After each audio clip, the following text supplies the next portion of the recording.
You live through certain things before you understand them. Francis, Conversations with Friends.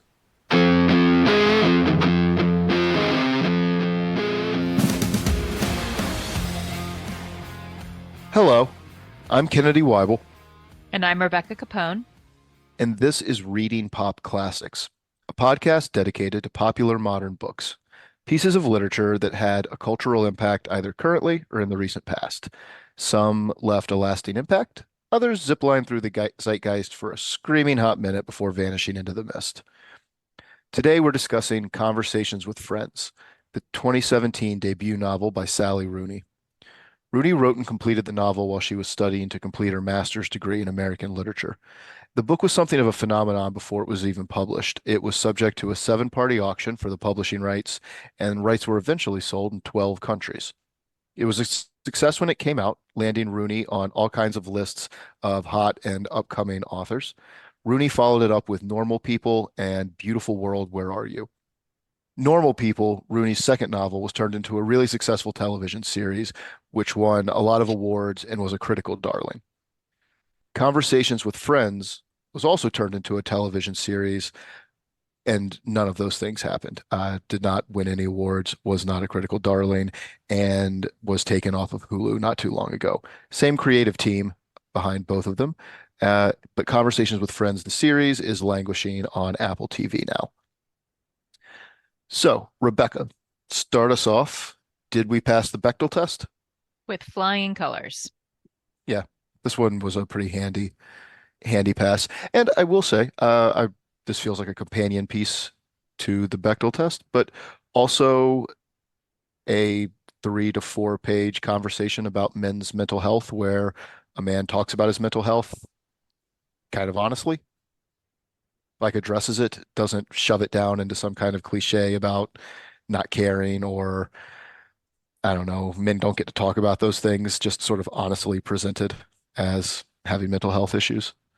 It's interesting that, he tells her, this is kind of the first time he's discussed it, like that he's told anybody about it, that he's gotten used to like Melissa, his wife, being the one to like share the story. So he was like, it's interesting to hear myself as like the main character when it is in fact a story about him and about what we probably know is probably one of the most difficult times in his life, right? We don't certainly hear of anything more difficult. Um, from him. But it is, yeah, I think it's a really interesting point that you bring up that it is brought up in just this very straightforward way that like men can also talk about their feelings without it having to be couched in some sort of like masculinity of like, oh, but then I played basketball and everything was fine or Yeah, whatever. he's not drunk while he talks about it. It's not like over bourbon. He doesn't like finally come clean. It's just he's a guy having a tough time. Yes, it's kind of just like a part of their relationship, because she asks him just kind of very frankly of like, it continues to come up, that you had this very hard year and something happened. Can you tell me about it?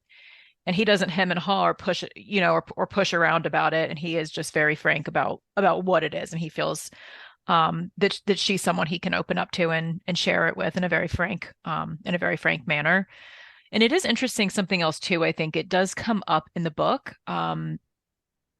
It is talked about it is talked about in front of him without any, like when they're in France, for instance, it is talked about sort of in front of him without asking for his input or asking him Yeah, anything about it. So the conversation he has with Frances is a really beautiful conversation. The way he comes out and can just be very honest and share those things with her, because he's somebody who, they are both people who don't seem very vulnerable from the outside. Like that's kind of, I think, an outside perspective of both of these characters. Um, but because we have a little more intel into their personal lives and certainly into Frances's thought processes, we see that they are possibly the most vulnerable people in this book anyway. it's discussed in front of him without asking for his input, almost like it's a thing he did, like this phase. It's discussed almost as though it was like the period where he was an alcoholic, like something that would be less of a thing Out that of his like hands. yes, it's discussed as though he's like kind of chose. I don't know, you remember you were going through that thing not in a way that's sort of like, oh, this poor guy. Right. Or maybe it's looked at in a way of how it like affected other people, like that they were worried about him or that like Melissa was worried about him. It clearly put a strain, it very clearly, I think, as we see throughout the book, put a strain on their marriage. Um, yes, with like maybe a little less like sympathy or empathy into like what he was going through. It's not like he was making a series of bad choices and therefore put the people around him through something painful. Something painful was happening to him. That's what it is. You said it better. It's discussed as though he made a series of bad choices and now he's on the other side of them. It's not discussed as though it's something that happened to him and that he went through. That he went When it's through. discussed in front of him or around him when he's in and out of the room. So that brings the plot of this is it's not a heavily plotted book, but Francis and Bobby are two 21-year-old college students at Trinity University in Dublin. And at one of their poetry performances, they meet Nick and Melissa, an older couple in their 30s, I believe, their early 30s, and become entangled with them. And eventually, Francis and Nick start an affair. And that's the plot, right? That's the plot. Yeah, in a nutshell. I think something that's a theme or part of the plot that I want to talk about is the parallels in these two relationships um because Francis and Bobby are very close friends. They have a very close female friendship, They dated for a but while when they were yes, younger. exactly. But in high school, they've been friends all through college, but in high school they dated and they had a romantic relationship, which Bobby ended, Yep. and that was painful for Francis. Francis is not the one who chose to end the relationship. It's the only relationship Frances has had. Yes, it's the only relationship that she has Her had, only romantic relationship the only that she's romantic had. Yeah. relationship. And then they do have this very close friendship. And it is certainly Francis's closest friendship. She does make a comment in the book um to Bobby that that Bobby's her only friend. And that's not quite the case. They have Philip is a friend of hers, someone she knows through university and that she's working with at an internship, and a few other friends are mentioned throughout the book. In fact, they mention a friend, Marianne, and I I was going wonder to if it's ask you, Marianne. The first I read Normal People. I read Normal People first, and same. then I came back and read Conversations with Friends. And I remember the first time trying to decide if the Marianne that's casually mentioned in here is Marianne from Normal People, because she is also at Trinity. She and Connell also go to Trinity, I believe, in She Dublin. is. They're also in Um, Dublin. So Marianne is not exactly an uncommon name. yes, surely it's not. I like to believe it's the same Marianne. I like to believe it's the same Marianne, and I was trying to look for clues. But Marianne has there's a few men she dates throughout Normal People, and in this book, she does have a boyfriend That no one um, likes. that no one likes, and nobody likes her boyfriend in Normal People either. No. So that's why I I was, kind of think that it might be. I do feel like that's a little bit of like a Bret Easton Ellis that's, esque little nod to Marianne. I do kind of wonder if she went back and like pulled Marianne and put her in this group of friends, because from what we know of Marianne, I could see her being friends with these two girls, or at least having some casual loose acquaintance with these two girls. I couldn't find any clue that made it definitive, but I decided just while I was reading it that it's Marianne from Normal People. It was the same for me. I couldn't I in both readings, the first time I read it and then in reading in preparation for the podcast, I was, really looking for clues, and I couldn't find them. But so kind of what we were talking about. So Francis and Bobby, yes, so they've had this romantic relationship. They are now very, they have this very close female friendship. Um, Melissa and Nick are married. They have been for several years, it seems. I think maybe since their mid 20s, and they are now in their early 30s. There's a little bit of an age difference between Nick and Melissa. She's a few years older than him. Um, but they're at They're at a challenging part of their marriage. They're not sleeping in the same room. They are sort of almost like separated, but not. They're not Melissa's had two affairs, the second of which she started while Nick was in psychiatric hospital, with a and she friend. started it with Nick's friend, and then after Nick found out, continued that affair. And Correct. it was her second affair, and that has put some strain on the relationship as well as Nick's depression itself. So some of the plot, I think, has to do with the parallels between these two relationships. Yeah, I'd agree. Because Bobby and Melissa have some similarities. They are these like sort of strong, outwardly very sure of themselves characters. They both don't appeal to me a little bit. Throughout this book, I feel, and I think maybe we're meant to feel this way. I don't dislike either of these characters. We don't get to know them quite as well. We don't see sort of their inner workings the way we sort of do with Francis, and to an extent Nick. We get to know these characters a little bit better. So any flaws that they have, we do sort of get some background into them, and we don't have that with Melissa and Bobby. But I guess I find Melissa and Bobby to be less sympathetic characters. I Um, dislike Bobby the most. Bobby's, The book also yeah, tells us that's not uncommon. Francis tells us early on nobody likes Bobby. but people are sort of engaged and like mystified a little bit by Bobby. Like Yeah. Bobby can kind of like talk to everybody. Bobby can kind of fit in everywhere, but Bobby Bobby is is Bobby is Bobby is challenging. yes, she's a rich communist who's never worked. Yes, exactly. Like she's Um, a she doesn't stand up to the shape of her own ideals, which she goes on about at length, but she doesn't actually do anything about them except talk about them.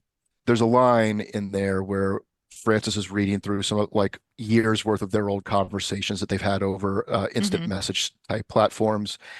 And she tells Francis at one point, based on a comment that Francis said she says she's anti-love or something like that. And she says, you can't just be anti things. But she herself is simply anti things, as we know from the narrative. She comes from a very rich family. She's never had a job, doesn't plan on getting one, actively looks down and like comments on how it's like stolen labor, but she's never contributed any of it. She doesn't actively support any of the causes or ideals or beliefs that she speaks about. She can only speak on them. And when she gets out of school, she's going to be a professor, so she can keep doing that and not actively do anything about it. Like she's not going into the Peace Corps. She's not, going to work for a nonprofit. She's going to be a professor at the school she's currently at. Right. But Bobby is kind of unlikable. yeah, she's unlikable. Uh, And I find Melissa to be slightly unlikable as well. when you have an affair with someone while they're in psychiatric hospital and the someone you have the affair with is the person in psychiatric hospital's best friend, you're going to come off as a villain. There's no Yeah. there's no way around it. Yeah. Because she doesn't actively do anything except get anxious about that rich lady. She doesn't like have any particular crimes against either of the girls, or even really against her husband outside of the affair, which is something that's in the past. It doesn't happen over the course of this novel. It's something that has already happened. She and Nick have moved into whatever stage of being past that they're in when we meet them. But that just taints you. There's no A character doesn't come back from that. No, it's it you When they get don't. his It's when they tough. get his little page time in the book, because she is not a one of the main characters. Our focus is Francis and Nick. Right. And Bobby. And I was looking for a quote that compares that's a comparison between Nick and Bobby essentially, from of course from Francis's telling. So Frances feels comfortable sharing with Nick that her father is an alcoholic. So we don't see a lot of Frances's father in the book, but she has a very strained relationship with him. We do get some background that her parents are divorced mainly because the father is an alcoholic, and we do have some sort of increasingly like upsetting scenes. She goes into his house, and it's Filthy. filthy. I mean, bugs everywhere. Garbage This everywhere, rotted garbage food. everywhere, rotted food. This man is not capable of caring for himself. He's not, he's not putting money in her account. She has complex feelings about taking money from him while she's in school, and she doesn't have much of a relationship with him. But it is, of course, hard to have a relationship with somebody who is an alcoholic of this level. But it's not something that she shares with Bobby, which I think is interesting and telling because they do have this close relationship. She describes Bobby as one of her only friends, and this is someone that you can't tell this like really major thing in your life about. And she does tell Nick.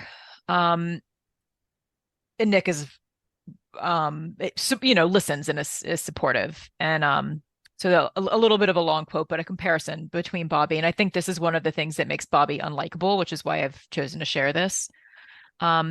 So Frances says, after this conversation, I asked myself why it was that I could talk to Nick about my father, even though I'd never been able to broach the subject with Bobby.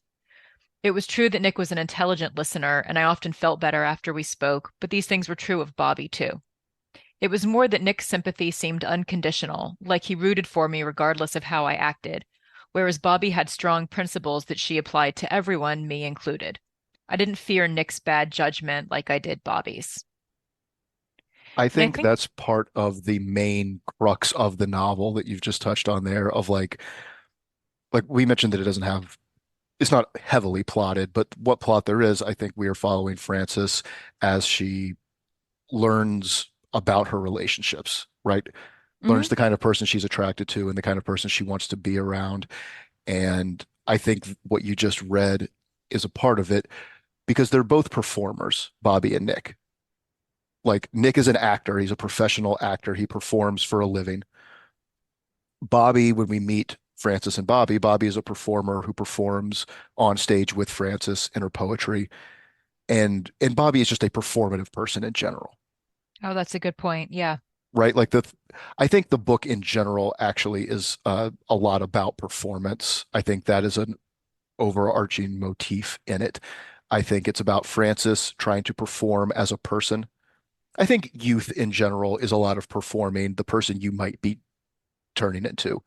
You're Yes. trying on different selves. You're trying yourself against new people. You're performing an idea of yourself that isn't fully developed yet. I think that's a major part of it. But I think the fact that Frances is the two main people that she pivots between romantically in this book are Bobby, who's very performative and is actively performing with her. She doesn't write any of the poetry. She doesn't contribute any of the thought into the work itself, but she is the main performance part of what it is that they do, around the college at these readings. And Nick is a performer by trade, but they have different like real personalities. But like Frances is, she likes a performer, but Yeah, that's she's interesting. learning to pivot, learning about herself that she prefers Nick's style of what is it? A sort of unassuming person who performs professionally, and the performance is a detachment, is detached from who he is as a person, Hmm. whereas Bobby is just on all the time. Like the performance is all of it. And I think that's what Frances writes this short story about Bobby without telling Bobby, without sharing it with Bobby. Melissa's publisher, reaches out to her, shows some interest in her, reaches out to her, asks her, for a piece. She submits this piece she's written about Bobby, sort of as just like almost I think it's just like an emotive exercise, like just something that's kind of like coming out of her because she's having these feelings about Bobby. She's learning about her, to your point, her relationships throughout the book. So she writes this story about Bobby. She sends it off um, to Valerie, Melissa's publisher, and it's published without telling Bobby. And Bobby's very upset about it when Melissa shows it to her. Um, and Bobby's very upset about it. And I think that's a little bit what she's upset about is that Frances has touched on that and sort of exposed that side of Bobby She also used it successfully. and used it successfully. Yes, she gets paid for it. And Bobby feels really, betrayed by this and says that, if she had known about it in advance, maybe she wouldn't have felt that way.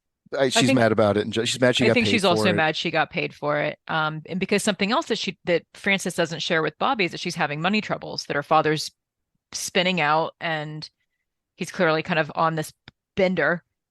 You Um, can't tell Bobby you have money troubles because you're just going to get a lecture about how money's a construct of the state and the patriarchy, and it's all stolen labor.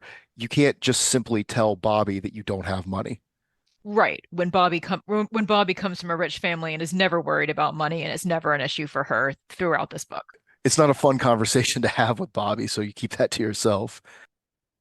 Yes, and I mean that does say, that does say something about what kind of, friendship do you have if you find that she clearly feels judged by Bobby, right? Like when I feel like I'm saying and doing things like not telling her about her father is like, right, she doesn't want to hear some lecture about this deeply personal and upsetting thing that like she is trying to come to terms with and try to figure out like how she feels about her relationship with her father. She struggles with the fact, like I said, that she takes money from her father for school.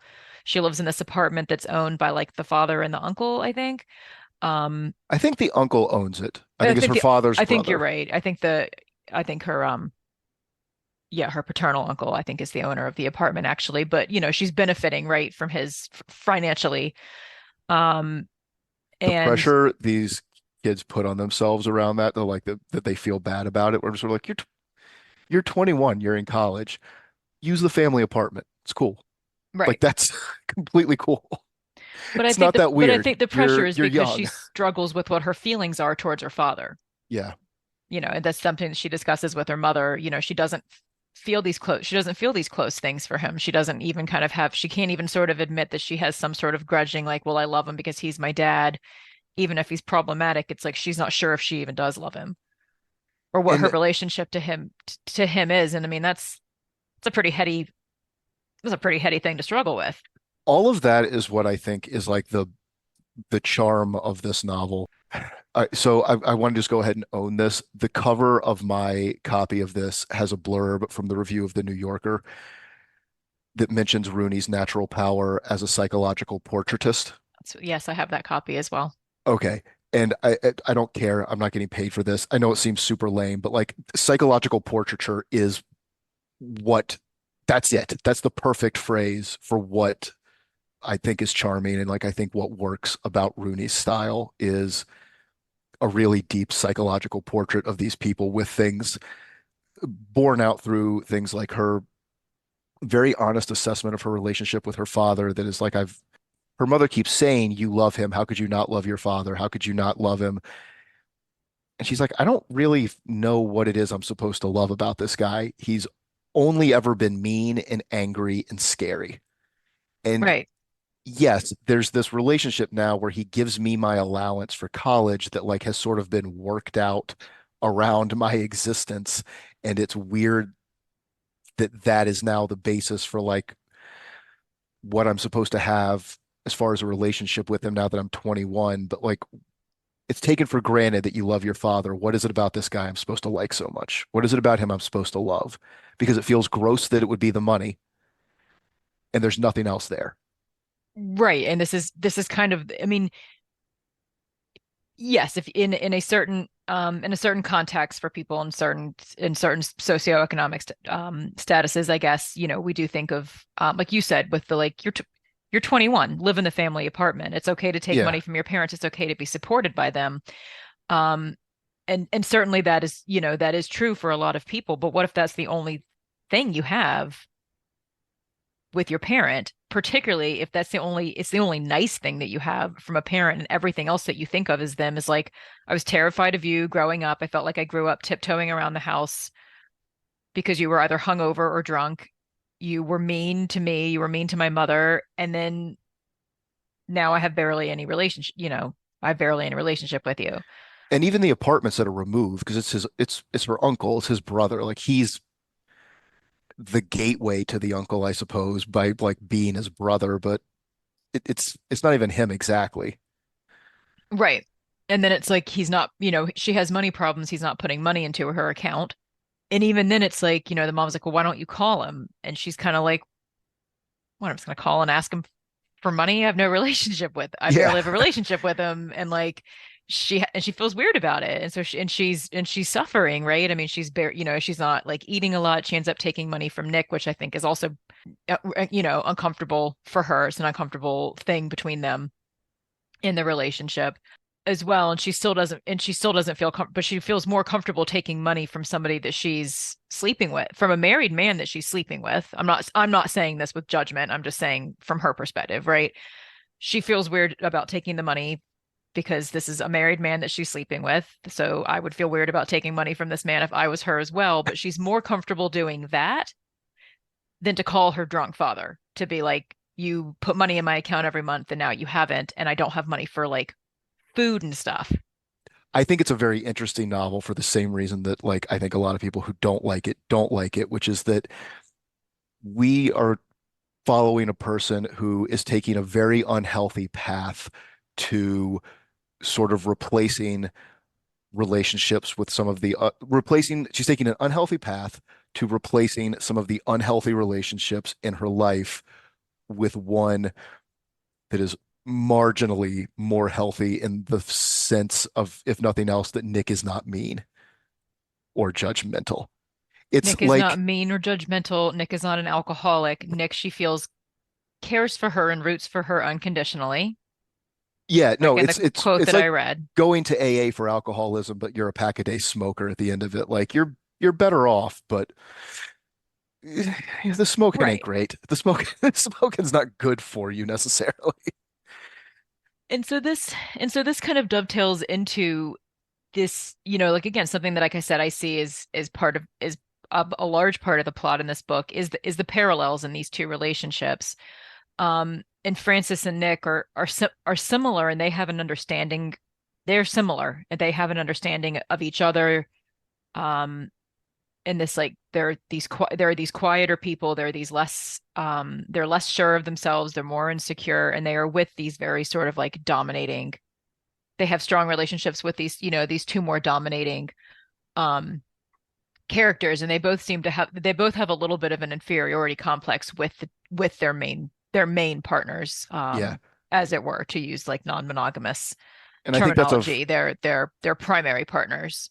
I think that's a fun twist we get in the first act too, because the way the book is set up and the way we're introduced to everyone, even though Francis is our first person narrator, it seems like Melissa and Bobby are going to be the focus of this book, right? It does in the beginning. And it seems like they're going to be the two that have an affair or that have some sort of relationship that it takes the train off the track and puts a stick in the spokes. Those are terrible metaphors. I'm going to edit those. But it's but we just the way it's being presented to us and the way we're reading it, it seems like it's going to be like those two are the clear main characters of this book, and then suddenly the second the two tertiary characters uh suddenly one of them goes over to the other one's house and they start sleeping together. But I think that's part of what I think there are several things. I I think like there are that. I was just sort of several. like, I oh, like this that is too. yeah, I actually I don't want to think there spend are that much time several with Bobby and things Melissa. that make Sally Rooney a really good writer, and I think something like that is an example of it. That we get these two, let's call them dynamic characters in Melissa and Bobby, that seem like that seem like they would lend themselves to being the main characters. And we have these two quieter, but we have the viewpoint of these two like quieter characters, right, in the beginning. And then yes, the book becomes more about them. These are the characters that we're rooting for. I do think that that's an interesting twist of like, oh, like these two are the ones that have it going, you know, that have it going on. Like we're, you know, yeah, exactly. Like, and it sneaks up on you at first of like, is Yeah, this a thing that's going to happen? Like she likes this guy. Why does she like him? Because we don't see much of him. He doesn't seem, I don't want to say that he seems unlikable, he seems but pretty like flat in the beginning. He he's is flat. Yes, yeah. thank you. That's a really good way of saying it. I was trying to like put my finger on it, that like, and they even kind of comment on that he's like, when they come to, I mean, for what it's worth, Melissa just like brings some people over to the house Mhm. out of nowhere and makes Nick come down to socialize, which not everybody would be. I don't know how dynamic I might be if my husband showed up with two people that he met and was like, "Hey, come down here and have wine at 11 o'clock on a Tuesday." I probably wouldn't want to do that. I also love that like as you're reading it, he is flat, he is quiet, he is barely there. And then when you hear Bobby tell Frances the story later, she's like, when he came down, like all angry and was running around and yelled at her about the dog and all that, you're like, that didn't happen. That's like, Right. That's Bobby reading something into it because she feels she's threatened that yeah. she's threatened that Francis likes somebody else. Well, she's also like, she likes Melissa a lot at that point, and she just automatically doesn't like Right, him. And she does. She she likes attributes Melissa these a things lot. to a man who comes down, gets a drink, takes the dog out, and goes back to bed. Like he does nothing in those Right. scenes. He doesn't have very many lines, like he doesn't really have very many lines. He has a very flat character. Um, but something so the similarities and that feeds into this, the similarities between Francis and Nick brings me to a quote that I really enjoyed. Um, Nick and Francis are together, and he says, "People do tend to find me kind of cold and like not very fun." And she says, "I was excited that we shared an experience I found so personal." And quickly I said, "People find me cold and lacking in fun." "Really?" he said. "You always seemed charming to me." And yes, I think that's perfect that like because he does seem because that is a perfect description. Like cold, like because cold doesn't necessarily mean that somebody is unkind or rude, but cold can just kind of it can just be cold, right? Like this is just not somebody who is warm, it's not somebody who's super inviting, and that you feel like drawn to and like drawn to having conversation with that is obviously how people sort of view like Bobby and Melissa. I mean, maybe once Yeah. Bobby opens her mouth, you find some things that you don't like and she's challenging, but she'll talk to anybody. Like she's bubbly and like effusive, right?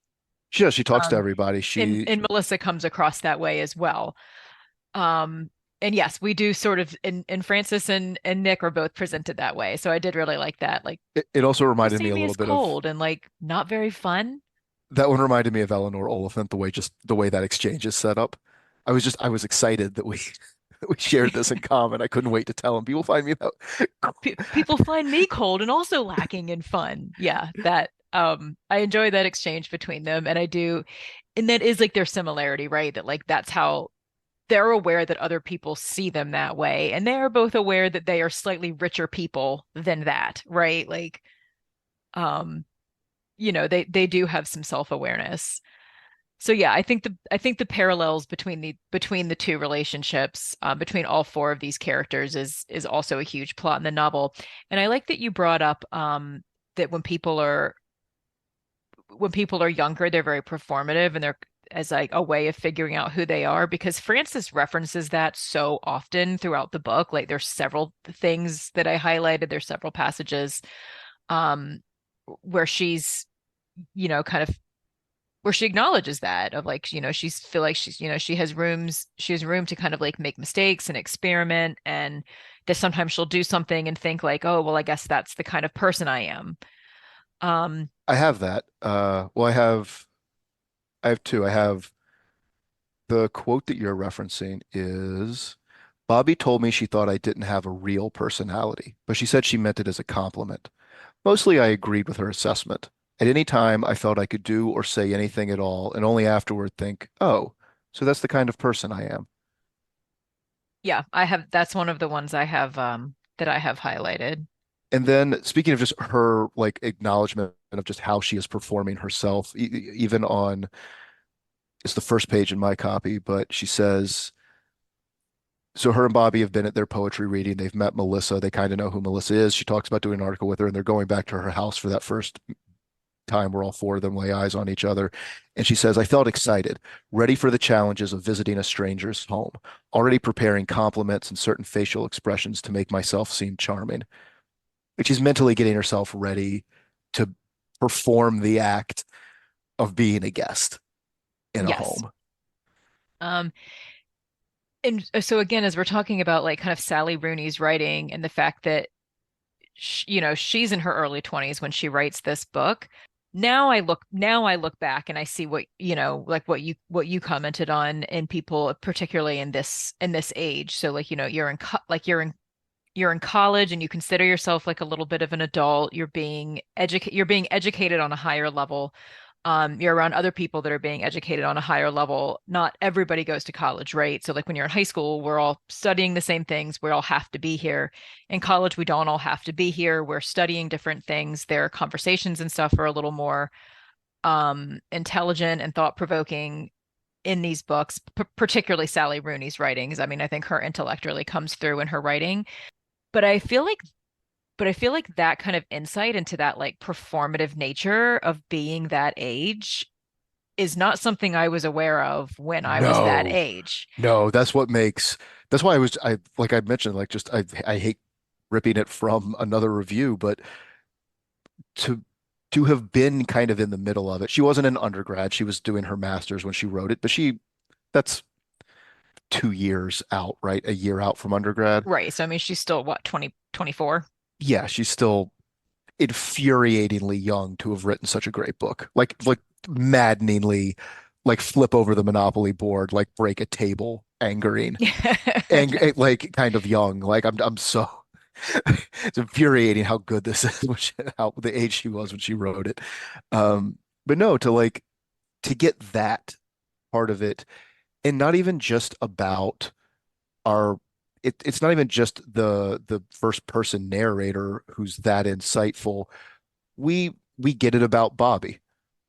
Like that I'm ragging on Bobby. I think she's the character I like the least, but she's not a badly written character. The fact that I dislike her is because she is drawn, even as not our main character, she's drawn really well, and I just see exactly the kind of person that she is. But like the way that she performs her life, also a young person, like kind of performing this angry young Marxist role, right? That she's out Yes, and there. she's in and something to note because we have ragged on Bobby a little bit, but Bobby is also a 21-year-old. Yeah, She is also a young person that is allowed to be flawed, just like we see, and I mentioned this earlier, we see Frances's flaws, as it were. Um, Rooney some is of also careful to give us moments where we do see that Bobby is not like cruel or utterly selfish or No, she's uh, definitely not. She certainly cares about Frances. We see that. yeah. The first cramping scene, like where Yes, that's what I was going to reference as in the well. bathroom, is very sweet. Her concern over her and her reaction just when she finds out about the affair with Nick, which she's not thrilled about, but she is not arbitrarily mean to her friend about it. Although I guess she kind of, you know what, I say that she does just casually drop that Francis is having an affair with a married man in their She friend group does at one some point, thing but in she the does very some beginning, things that she's are kind of mean, yeah, but are also, again, these are young characters, and we are meant to see like there is an age, like this is a book about young people, because I do think that I think adults in their 30s are relatively newly married. I mean, these people haven't been married for 20 years, right? I mean, people in their 30s are also still young. But the difference between a 21-year-old and someone in their early 30s is vast. I mean, oh yeah, the learning and the growing and the changes that happen in your 20s to get you into your early to mid 30s are your 20s are astounding, yeah, exponential. they're exponential. 21 to 25 might as well be 40 years. 25 to 27, 100 years. Like the amount of changes in the world around you, the position that you find yourself in the world, and like just your personality and the things that happen to you are just drastic in your 20s. Like there's what Francis goes through. There's maybe the end of your first real meaningful relationship, like the one that she ends with Bobby, the beginning usually of your next real serious relationship. You get out of school, you find a job, like your whole world is upended over and over again in that decade, unlike any other decade in your life. But Bobby, there she does. She very clearly cares about Francis, and like, you and I both referenced the cramping scene. She's having the sort of these early signs and stages of I think she's polycystic No, it's um in endometriosis. endometriosis. Thank you. Yes, it is. She's getting these early signs of endometriosis. and Bobby cares for her. But yeah, she does, she does kind of casually drop that that Frances is having the affair with Nick, in front of Philip. Yeah. There are some things she's jealous of this relationship. She's jealous. I mean, I think that she sees and they have an exchange about the jealousy, right? Like, she writes, Frances accuses her of being jealous, and Bobby has a very negative reaction to it. She has a very Bobby-ish reaction to it, and saying, it was wrong of her to, it was wrong of Frances to accuse her of being jealous. And she says, it's just so stereotypically homophobic to accuse a gay woman of being secretly jealous of men, which I know you know. But even more than that, it's really devaluing to our friendship to make out like I'm competing with a man for your attention. What does that say about how you see me? Do you really rank our relationship below your passing sexual interest in some middle-aged married guy? But I feel like we see throughout this novel that she is jealous. And I don't, I think we're meant to see through that particular is it an email? it's an email. And she has to be, kind of self-righteous of like, oh, this comment is really homophobic. And it's like, I think but we're meant to see I you think we're guys meant have to a see through pretty, that accusation that she's covering for the fact that it wounded her because she realized when she said it that she was jealous. yes, Or yes, maybe exactly. she already knew she was jealous, but maybe she didn't know Frances knew she was jealous. She Right. got upset. Or she's And certain, all of that is so nuanced to have in this comedy slash drama of manners. yeah. Like it's a No, we do. We really, we really see these things. And again, when we talk about these like parallels in the relationship, so like, Bobby is jealous. And Frances comments, kind of after that email exchange. I don't know, she and Bobby get together, and she said it was obvious to me that Bobby's feelings were not sincerely hurt anymore if they ever had been, and that she just liked to make fun of me whenever I experienced romantic feelings. And that's also something that lets me know that Bobby is jealous, because Bobby has clearly had other sexual and romantic relationships. But Frances is but for France but with Frances, that's the only one for Frances. And so that comment in it like lets us kind of see that it's like, she likes that. She enjoys that she's been like the one person that Frances has opened up to and been romantic with. And she clearly does not like the thought of that happening with somebody else. it's the early stages of Bobby treating Frances the way Melissa treats Nick Yeah. because Bobby and Frances are growing into Melissa and Nick. Yeah. Like Melissa and Nick are Bobby and Frances in 10 years time or however old they're supposed to be. 10, 12 years older than them. Yeah.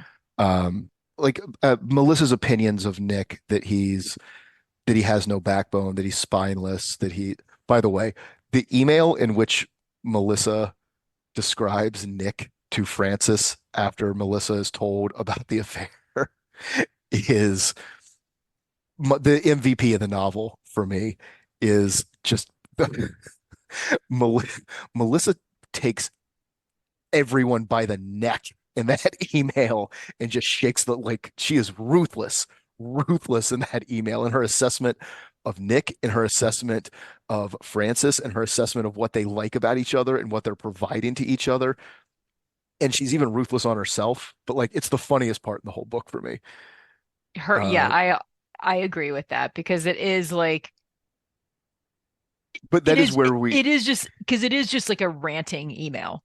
I have parts of it that I want to read when we do quotes because I've read it like I read it, then I reread it, then I much like Francis says, I read the email several times. I too went back and was like, yeah, I same read it a few Francis. times as well, because it is just so it's chock full. There's so much in it. But her assessment of Nick, which generally is that he is weak-willed and callow and, someone who doesn't really seem to have much of a backbone, and is dependent upon her for defining what his actions and his choices and all these things are, is a little bit that's how Bobby sees Francis. They're 21, they're younger. It hasn't progressed all the way to like kind of the way Melissa and Nick's relationship is, but you see the like opening notes of that particular symphony playing between them, particularly at the end when they get back together, when like Bobby and Francis reunite Right, when they for like sort of rekindle the romantic aspect of their relationship, more or less. I something I like a lot about this book was that it reminds me of a lot of other books without copying those books. It feels like me and Sally Rooney, you and Sally Rooney, because you and I have read a lot of the same things, but it feels like me and Sally Rooney have read a lot of the same things and liked a lot of the same things, and she has incorporated them into this. Like this book feels like it was written by someone who likes Patricia Highsmith, like from The Talented Mr. Ripley and Strangers on a Train, Bret Easton Ellis, Donna Tartt. There's just all of these like little things that feel like they're floating through the tone of Yeah, this I can book. see that. This is a book that is written by somebody who's well read. In one of them, I think that I picked up at the end, I think is the Jane Austen double happy ending. So we get a happy ending with Bobby and Francis. They get back together. It's like rushed. She sends her the email. She comes to all of these conclusions, and Bobby, like suddenly she hears her key in the door. She bursts through the door. She says, "That was a weird email, but I love you too." And then they're together, and that's our first happy ending. Like that's a classic, like we've been waiting for them to get together. Will they, won't they, right? Like Right. It's a that's, little bit of a rom-commy happy ending. but you can, And I don't mean that in a derogatory way, but it is a no, little bit of like the rom-com happy ending there. Yep. but as you're reading it, you're like, there's 30 pages left. Right. And then we get our other romantic ending that like ends on the last line. Much like The Outsiders, this is another book that was written just right to the last line. Like Hmm. she wrote it right to that final period where she gets the random phone call from Nick while she's in the bookstore. And I don't know about you, but when like it first happened and she sees him on the thing and she answers, I thought it was going to be again, I was duped. I thought it was going to be like there's just some sort of denouement, right? Like it's just they say goodbye to each other. She realizes he was always frivolous, whatever it is. Like she just gets past it, picks out a book for Bobby, roll credits. But no, instead, they just have this escalating conversation. And then we end on the like, come and get me, which is like our other the real romantic ending. Because you are rooting for Francis and I Nick. don't think I realized I was until that conversation at the end. I wasn't like not rooting for them, but like I was with the book where I was just sort of like, oh, that however much this book wants to present everyone as being cool with these affairs and unconcerned about it, and like they're all having dinner together after they all know about the affair and it's all fine. I mean, I'm reading it. The author tells me that's what's going on, fine, but like there's nowhere this can go. Like it's a doomed affair. Like he's not going to leave his wife. We want to He stay together and stay he married, but I do right, want to he's keep not going to dating leave you. his Like, wife. Yeah, no, because yeah, that's made apparent. But I mean, we also know like she's not really ending things. But I mean, they have the falling out for a little while, but we also know that relationship is not unfinished. no, but it's two 18-year-olds who decide they're going to stay together freshman year of college, even though one's going to California and the other's going to Baton Rouge. Like, okay, this is over by Christmas break. Like, this is not, it Right. can't go anywhere. You can't do this. That's what it feels like.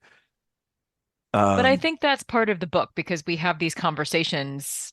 There are conversations in the book, generally sort of driven by Bobby about monogamy, right? Like this book is also a commentary on monogamy and non or a commentary, I should say, on non-monogamy, right? That like we're not always the theory of people who choose to be non-monogamous. There is this theory that we can't get everything from one relationship.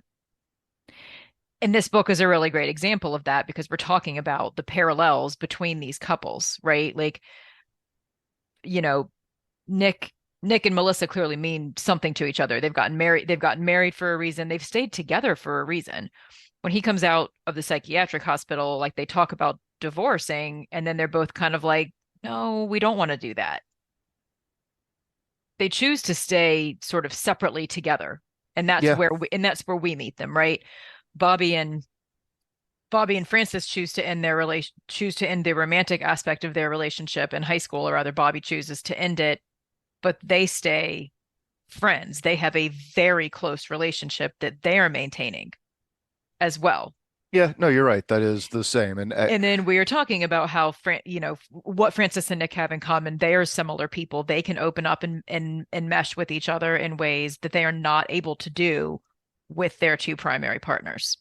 yeah, Those two primary partners feel a little bit superior, right? And like they are clearly looking for things outside of these relationships. They don't feel like these relationships completely serve them either. And I think that, again, for people that choose to be non-monogamous, my understanding is that that is part of the appeal, is that you can have this primary relationship that stays together based on whatever it is, um and then have these outside relationships. I mean, that's a very modern view that not a lot of people, or I mean that a lot of people, I guess, feel that they couldn't do. it's commented on what you just said in what I think is the line that ultimately sums up the novel, the Envolus, I think is what that's called. But it's before our first romantic ending when Frances is writing an email to Bobby and she says, I see I see that nothing consists of two people or even three. My relationship with you is also produced by your relationship with Melissa and with Nick and with your childhood self, et cetera, et cetera.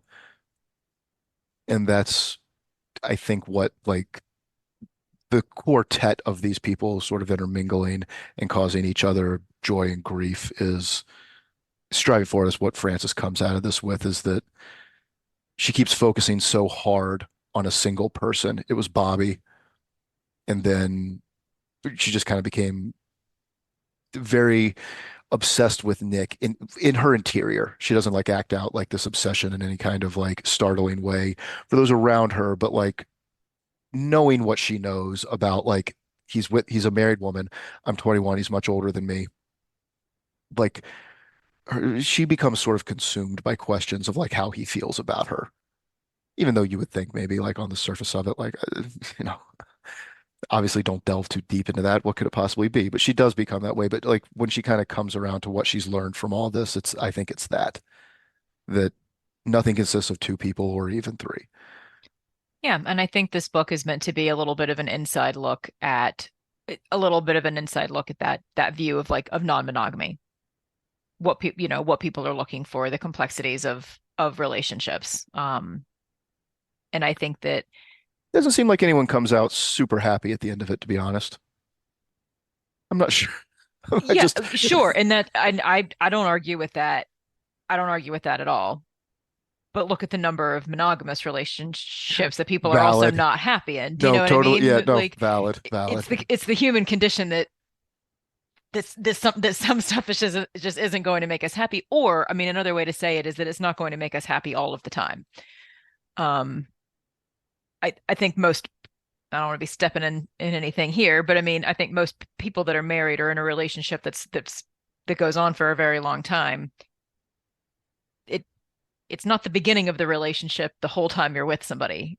No, I mean, no. there's outside forces, there's inside forces, there's tough times, there's good times, there's bad times. But I mean, there's a lot of unhappiness throughout this book, from these relationships, right? But again, like I said, I mean, monogamous people are also not consistently happy all of the time either. So this is a very modern view, I think, on love and relationships. Yeah, I also This is a younger generation's view on love and relationships. And I mean, in my opinion, she's a young person when she wrote it.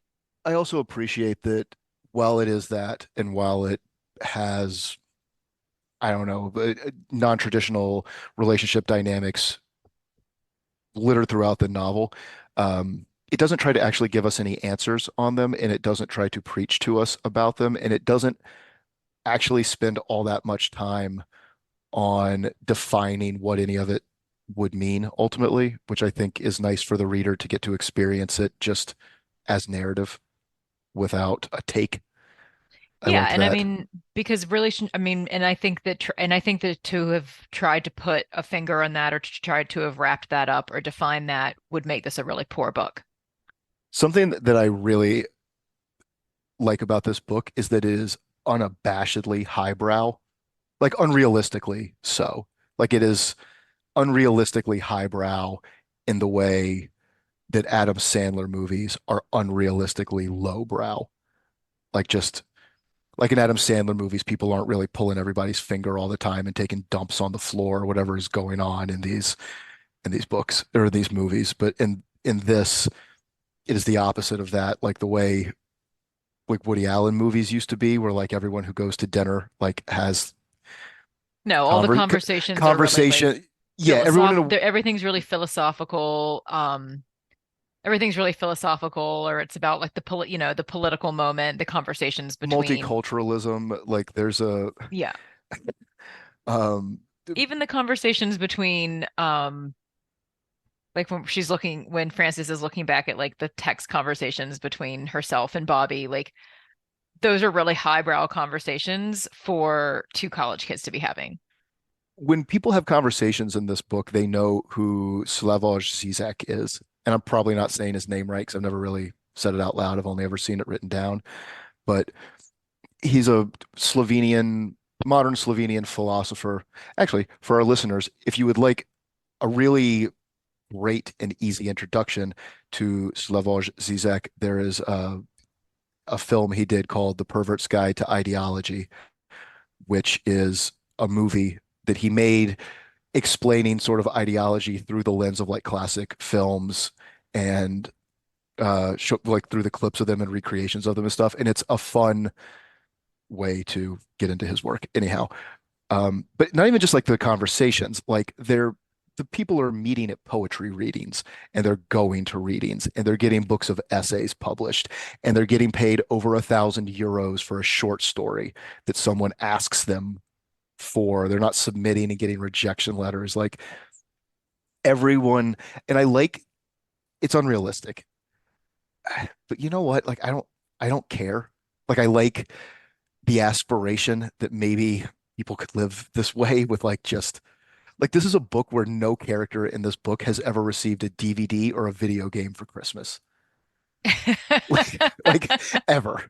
Like at the end when she's shopping for Bobby's Christmas present, she's in a bookstore, right? And like he's Right. calling from the supermarket like to as they're going to like cook it. No one's heating up anything for dinner. No, they're all wine drinkers. They vacation in France.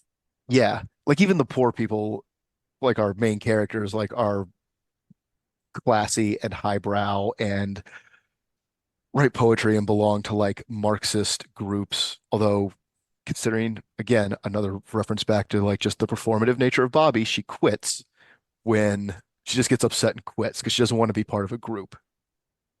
She Oh, wants to, the feminist, yeah, the feminist college group. yeah, she makes up a reason to quit, but it's because she doesn't want to be in a group. She wants to be the Bobby show. But that also, like again, that follows through with her character, the performance, the performative nature of all four of our characters. Frances performing herself, Bobby performing her ideology, Nick as a professional performer, and Melissa performing for her sort of wealthy benefactor, who is the person kind of helping drive her career and getting it off the ground. And her and Nick also simultaneously performing a marriage. Um, but I like that.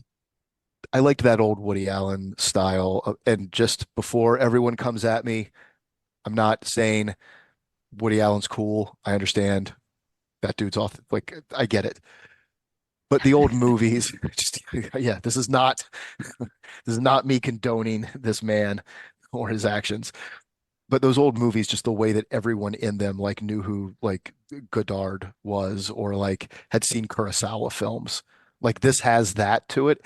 And I like that aspirational intelligence that like, I don't know, maybe you go to a dinner party and we don't all just talk about what we're streaming on Netflix. Like we're not all Right. just talking about like the memes we saw on Reddit. We're discussing, books and film and stuff. I like that. For what it's worth, I thought that I thought that the TV version of both of these shows was really excellent. And I say that as somebody who very generally does not like the TV or movie adaptations of books. I mean, I think that most people that read when you try to capture something on television and film, it just doesn't come across the same way. Which isn't to say that I've hated every movie I've ever seen or TV show I've ever seen based on a book. Sometimes they are very good in their own right, but compared to the book they're lacking. And I actually really found that both of these things were very well adapted. And I'm not entirely sure why Conversations with Friends was didn't get the accolades that Normal People did because I felt like it was super well cast. I've seen neither, but one of the reviews I read while looking up things for this episode, one of the reviews I read said that if I don't remember the actors' names, but said if the actor who played Nick and the actor who played Francis had had any chemistry at all, maybe the show would have been a little bit better. And I was like, oh, well, that's I I don't know. That didn't, I don't find that these are people that have I don't find that the two of them have this super sexy or romantic chemistry in the book either. I feel like it's very based on, I can see Normal People being easier to adapt because Marianne is consistently in peril in some way within that book. yeah. And Connell, our working class hero, goes through, uh, a character arc of like becoming the kind of person who can love Marianne, and then in the end, he literally saves her. Uh, it just has a more traditional arc to write to. I guess like I said, I don't know. I guess like the thing with Conversations for Friends, I guess why that didn't come across to me, I'm I, I don't feel like these are people who have this like palpable sexual chemistry. I feel like these are people that have a very emotional connection, and that still came across for me in the TV show. And Oh, well, I felt like they were really well cast as being awkward, these awkward, not very fun people as they describe themselves, right? Like, I was going to watch part of it before we did this, and it wasn't on Hulu anymore. oh, I felt like I felt like the actors captured that super well. I felt like they were really well cast. Um, and I felt like their relationship came across on the TV to me the way I read it in the book. But I will say that if you watch Normal People, but I mean, if you've watched Normal People, the two actors that play Marion and Connell, like they do have great sexual chemistry, and they have to. That is an enormous part of that book and an enormous part um of their relationship in that story. Um, and it comes across on screen. The actors are well cast, and they do have great chemistry. That one might And still be on so Hulu. Maybe I'll try to find that one. and it is a much it it's a much sexier it's a No, much I read sexier it. story, Yeah, right? And I mean, it's a really horny book. it is a super horny book, and the show is as well. And Conversations with Friends to me, and for our listeners, you should know that the reason we chose to do Conversations with Friends over Normal People is for that very reason, because we felt this was a much more Yeah, comfortable thing that we could discuss as brother and sister, yeah. um, I couldn't do a whole episode of, than Normal People. which would have been easier because I've already read that one. But as since we're related, we felt like that was going to be a real awkward discussion. But yes, I felt like the emotional connection is it felt like the emotional connection is the bigger part of the connection between Francis and Nick. So I suppose that's why I felt like the show was good. I felt like I felt like the two of them really embodied, because like their relationship is awkward. They're awkward with each other Yeah, in a way that in Conversations with Friends. yeah. Nick and Francis. Francis and Nick they're awkward people. They're awkward with each other. Their relationship is awkward. Something that we didn't talk about I think it lands by the end though. Like I think there It is, does. but speaking just again on the adaptation, I can see how it would be difficult to adapt. The development of Francis's character isn't, it's like the third to last page we get the line where she says she doesn't, when she's talking to Nick, she has a line where she says, he breathed in and out into the receiver. I didn't need him to say anything then to explain what he was feeling. And that's the first time she hasn't in the entire book, in every conversation where she's just desperately like, I don't know what he meant by this. And I wonder what he was feeling. And I wonder what he thought by this. And like sometimes the things she doesn't understand that Nick is feeling are like as though she's an animal who doesn't under, or an alien who doesn't understand human behavior. Like that's how little she gets him. And it's not till the penultimate page that we get that line that tells us she's like grown. Oh, that's a really good point. There's a lot of cerebralism in this book. Like she's desperate to know what he feels about things throughout this. And like one time I think she bursts into tears while they're having sex and doesn't understand why he stops. She's like, I don't understand. He must have thought he didn't love He me. must not, yes, he must not like me. He must not be attracted to me. So that's what I was going to Like comment on, or that I was going to say that we hadn't talked about yet that I wanted to touch on is like it is that her like arguments, like the two like the few like little falling outs that she and Nick have are absolutely infuriating yeah. on they're a little bit infuriating to read. I mean, and again, they're they're not. This is a young person who's trying to figure herself out. This is a person who doesn't understand her own feelings and how to talk about. She doesn't understand her own feelings to like sort of express or identify them like within herself. So she's certainly not able to express and identify them with someone like Bobby, who she feels defensive around, and then with someone like Nick, who's also an awkward weirdo who sort of She's only knows how he's feeling sometimes. but she's more used to Bobby and she is more capable of handling herself around Bobby because she is more used to her. Yes. And I also like because so I think that she ends up with Nick long term. I don't know what that looks like. I don't know how well that develops. I don't know if he stays married to Melissa, whatever, but we get the in one of the like conversations she looks back up with Bobby. One of them starts with her saying, but with Bobby telling Francis, like, you never tell me what you're feeling. You never express your feelings. And Francis says something like, you're committed to this view of me, but like, I do express my feelings just because I'm not saying them all the time out loud and like telling everybody about them all the time. Like you do, you think that that means I don't have them, but I do have them. And she's like, you don't tell me your feelings.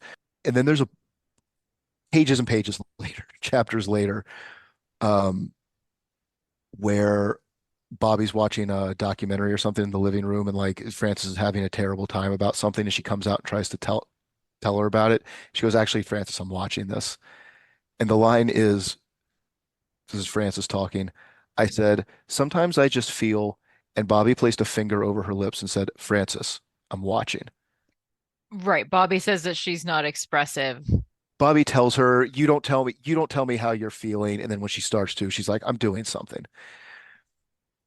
And we get to see Frances kind of come through something at the very least, and it's that where when she's having this final conversation with Nick, she understands what he's feeling finally, and in this moment when they're having that exchange that I read before, and she doesn't need to question him about it or feel anxious about it or wonder about it. And she's talking to someone who also is listening for how she's feeling and not accusing her of not expressing herself, and it's really just kind of gaslighting or any of that, even though it's like this deeply imperfect situation that they're in, the relationship resolves with the true romantic ending, which is come and get me. Yeah. Like that final line, come and get me. So do we want to do quotes? Are we ready for quotes? We can do quotes. Do you want to know what people who don't like this book don't like about it? Because Oh, I do. Yeah. Let's I, talk about what people who don't like this book don't like about it. so I'm not going to read anybody's particular bad review from Goodreads on it because you can go read those yourself. But the most common, like if we were doing word clouds, um, self-absorbed and deeply unlikable characters. Nothing happens in the book. It's horrible people doing horrible things. Pretentious, self-indulgent, Mm. and I gotta say, the Oh, I one I think was, I think self-indulgent. Self-indulgent is something I hear when people are deeply against other people being non-monogamous. You know how sometimes people can't just let like maybe I want to be monogamous, but I can't stand that someone else is going to be non-monogamous. Like that is something that I hear. That is something oh, I hear those type of people say about people that are non-monogamous is that it's self-indulgent. that's true. You know how I was kind of taking it? It was that like it's people who, because I also think there are readers who like just get mad if an author has style. Oh, yeah, I see what you're saying. And like that goes along with the pretentious that Yeah, it's pretentious and pretentious, that it's self. or that it's high or that it's highbrow, like we talked about, right? That it's Yes, highbrow. And Sally Rooney is clearly someone who's I have no doubt that Sally Rooney is mostly sitting around having conversations like the ones that Frances and Bobby do, based on having read three of her books and also having read like interviews and other things that she's written. I like reading her Um, interviews because she seems very much like she doesn't want to be doing them, which I enjoy. Like that you she's know, just sort of like, she I, writes about shy, awkward girls that are really smart, and I'm fairly certain that is autobiographical based on again on her interviews and on the three novels that she has written, and just everything I've seen about her leads me to believe that she is one of these girls. no, I also like it as a sort of like, so what were you thinking when you wrote this? I was thinking about the way people have relationships and conversations with their friends. Like, what do you think? What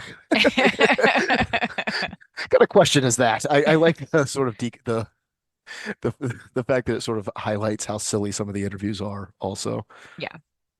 But no, I think that your take on self-indulgent is probably, though, having read like pages and pages of these just because I was curious, it's people find the what I think they took as the morals of this book to be lacking and I don't know, un untraditional, and that that's a bad thing. That they were bad people, toxic people, self-indulgent people, and that that meant they couldn't like the book. Maybe Yeah. couldn't. Maybe that's a bad assessment. People are allowed to like or dislike whatever they want, but that was that was what the people who disliked it mostly thought about it. Which is interesting because like I don't know, I don't mind an unlikable character, but there are characters that I don't like when they are badly written. It's not that I find the character's actions. When I find a character unlikable, it's not because I find their actions particularly on the wrong side of some moral line. It's because they don't make any sense, and I find that unlikable, if that makes sense. Right. Like for instance, we don't find Bobby to be a super likable character. No, I dislike her character, but I think she's really well written, and I liked reading about her, and I liked this But sh book. but she's well written. My book club did not read this book, but we were talking about it because some of the people in my book club read it, and several of them hated it, and they hated it for these reasons. They're just like, it's just, they hated normal people too.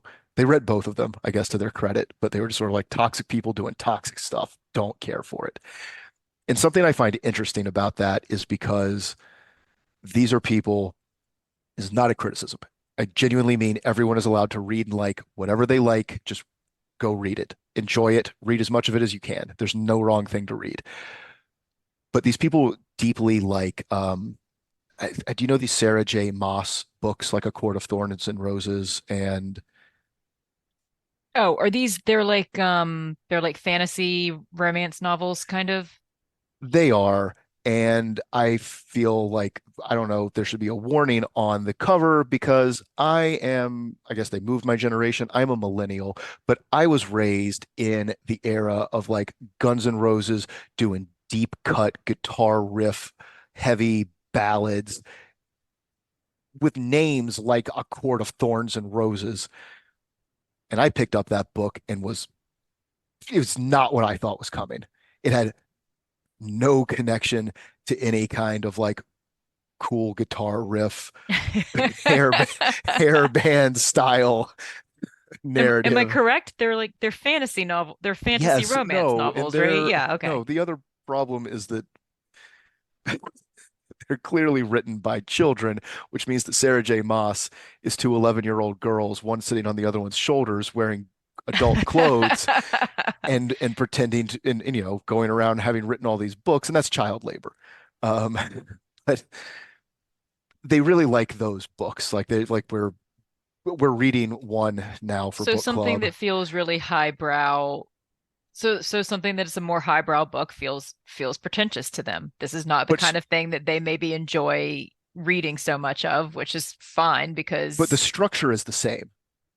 All of those books are a young, awkward girl who doesn't think she's special, but we know as the reader that she probably is torn between it's always very hetero in the ones that we read, but like it's torn between two guys who are both clearly toxic individuals, one of them more so than the other, but then it turns out that it's a mistake. One of them, he did it because of a thing. He was under a spell, or I don't know, his mom was in a dungeon, whatever it is, and that's why he was acting the way he was acting. And it's this same structure all the way down to the toxicity and the like people but doing this bad book things and people getting their heads lopped off and like they're far more violent. but this book is literary fiction. This book is literary And fiction, and those are I kind of consider those books, and we've talked about this before, and I'm not trying to be a snob, but those books are a little bit more like, okay, there's like literary fiction and there's like airport fiction.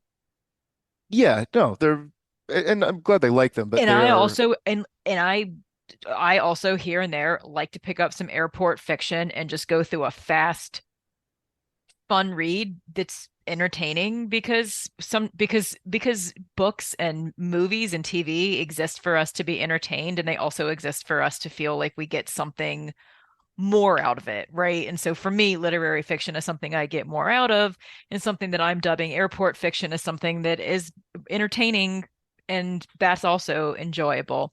But I do think the that if morality in those Sarah J. Maas novels is far less murky than or traditional morality, whatever as you would probably consider it, is less murky in those than it is in the Sally Rooney books, right, where and there's so like ambiguity to people's I motivations can see and that this is non-monogamy is very like hot button, right? I mean, there are people who feel very against that, um, which is I fine. But I I think will there are say though, those of in us this who can book, feel like this isn't the lifestyle that I would choose, but I don't necessarily.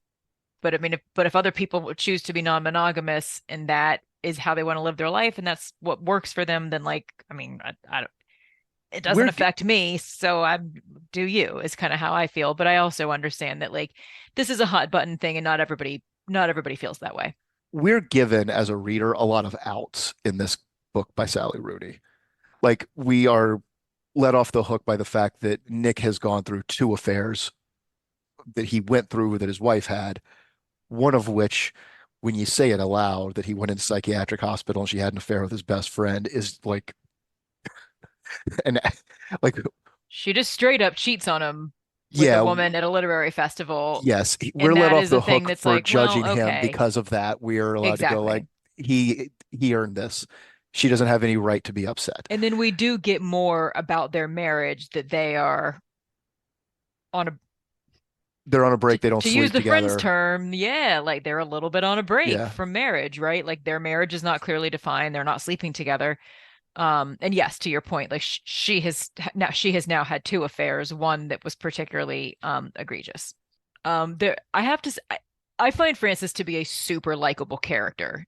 Again, we see her sort of like flaws and all, because she's the character that we know the best, but like I really like Frances. Frances is a young woman that I really respect. And I mean, I think part of that is because we get so much of her dialogue. So again, like the things that are considered like flaws and like the mistakes and stuff she makes, um we do get the background behind it. We do get like the cerebral aspect of like where some of this stuff is coming from. But like she's a cool girl. Like she's a cool, awkward girl that I would want to be friends with if I um had gone to college with her and want to have fun intellectual conversations about books with.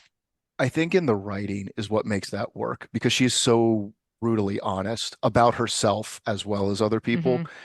that it makes it easier to root for her while you watch her make mistakes, while you watch her occasionally be hurtful to other people. Like it's the fact that she tells us so many things about herself with such stripped down, raw, like assessment of herself and like the way she thinks and feels. I think that gets us on her side and makes what could be a difficult narrator far more digestible for us. Well, for a lot of us, not for. Well, for a lot of us. But no, I think that is interesting that you read like you reading off what it is that people don't like about this book because like I said that does I do see that because I feel like this book because I feel like if you pick up this if you look at the cover of this book we've talked about this before the covers of books blurbs that are written on the back we were both really um like catfished by Eleanor Oliphant Yeah, and so this book I feel like could be similar right and I feel like just like the way this book was talked about it's written by this like cool young author and if like you pick up if you look at the cover of the book, if you look at the back of the book, and this is the cover of the book before the TV show came out, or at least mine is. I've been Um, burned by a lot of books that look like this, though, where it's a cool young author and it's a book about like young millennial women in a city somewhere. And then I'm like, oh, it's just, are you going to get that guy? And right. And then fine. it turns out to be airport fiction, right? And I Yes. feel like someone else might look at this and think it's going to be again this kind of airport fiction or maybe I should say something that's like just more easily digestible fiction because I don't want to sound like a I don't want to sound like Bobby. I don't want to sound like I'm over here I'm talking about okay books sounding the a way little Bobby bougie. would. I don't like books where I'm just waiting for some girl to end up with a guy who doesn't seem like a good fit for her in the beginning. They're fine. I hope other people like them. I don't want to read that shit. Right, but I feel like some people are probably picking this book up thinking it's going to be thinking it's going to be a Lauren Weisberger book. They're looking at this as like he's married, she's having an affair with someone who's married. Yeah. Um and that is I mean if that's the black and white way that you want to look at this book, then I can see that it's unlikable. And I mean, if you're reading this being like this feels really pretentious because you don't read a lot of literary fiction and these types of books, like I can see where this would come across as like maybe not what you expected. Did you have an MVP of the novel? Mine was Melissa's email decimating everybody. Her just, it's like 200 words. So she just rips shit through everybody's little dynamic in this book. There is a line I really like. Okay, so we've talked about Francis's, performing being a person like throughout the book. Um, and so they're going to France. Melissa has invited them to France, and Francis doesn't initially want to go because it's like, well, I don't think I should go because like I'm sleeping with your husband, Yeah. and Bobby really wants to go. So Francis is saying of Bobby, I wished I could ask her what she thought I should do, but I was sure if she knew what had happened, she'd be appalled at the idea of me even going to Etables. In a way, I was appalled too, but also fascinated. Before that summer, I'd had no idea I was the kind of person who would accept an invitation like this from a woman whose husband I'd repeatedly slept with. This information was morbidly interesting to me. And I just like I appreciate like the self-awareness. I appreciate that it's like she can't tell Bobby why she doesn't think she should go on the trip because Bobby's judgmental. She doesn't find this is something she can share with her, so she can't tell her why she doesn't want to go on the trip. But then that she does go, it's like she's looking at it as like, oh, I guess this is like the kind of person I am. Those little asides throughout the book, like I said, we've discussed a few of them. There are several things like that that come up in the book where she's sort of like, oh, I guess this is the kind of person I am. And I really enjoyed that. Just like that level of self-awareness and that level of self-awareness about a young person being written by somebody who was this young is I think the MVP of the book for I like me. that. Yeah. The timeline on this book is very short. It's like June to Christmas. We don't even get to Christmas. We get to Christmas I don't think shopping. we get to Christmas shopping. It's the Yeah. summer before their senior year and then through, yeah, basically just like the first semester even of their senior year. It is a really short timeline. And to your point, I mean, she fits a lot into this book. It is like The Outsiders that it is just sort of relentless Yeah. story. It's the proper length. I was happy with all of that. I was also going to comment on the fact that you and I do love a book that's around 300 pages. You want to do quotes? Let's do quotes. I have one pulled up. Okay, go. Oh, okay. Frances is talking about the book Middlemarch, which she has to read for an English class. And she says, the cover depicted a sad-eyed lady from Victorian times doing something with flowers. I doubted Victorian women actually touched flowers as often as art from the period suggested they did. And I thought that was funny. I have one from when she goes to get her ultrasound, to get her diagnosis for endometriosis. And she has that like just sort of heated conversation with the doctor. And she Mhm. says, we hated each other energetically. I could see that. And I just found that very funny. I have another one while you flip through your book that I just thought was a nice description. She said, a white square of sunlight lay on the carpet like snow. That one, and a line where she says, the room was dimmed, evocatively dimmed, as if it contained a hidden pool of water somewhere. I don't know how she knows that that's a thing people feel, but the minute I read that, I was like, oh, I know what that lighting and that room feels like. Yeah, That you get the sense that like there should be a small, quiet pool of water somewhere in nearby. it is. It's a deep description. Um, so I like there's a line because Frances is a poet. She said, I sat in bed in the morning writing poetry, hitting the return key whenever I wanted. And that to me is is No, poetry. I'm just like, actually, that to me is poetry. And that made me laugh. That she felt has a like a good self-description at one description. point where she says, I looked like something that had dropped off a spoon too quickly before it had time to set. Oh yeah, I remember that. This one may be the one I thought was the funniest from Francis.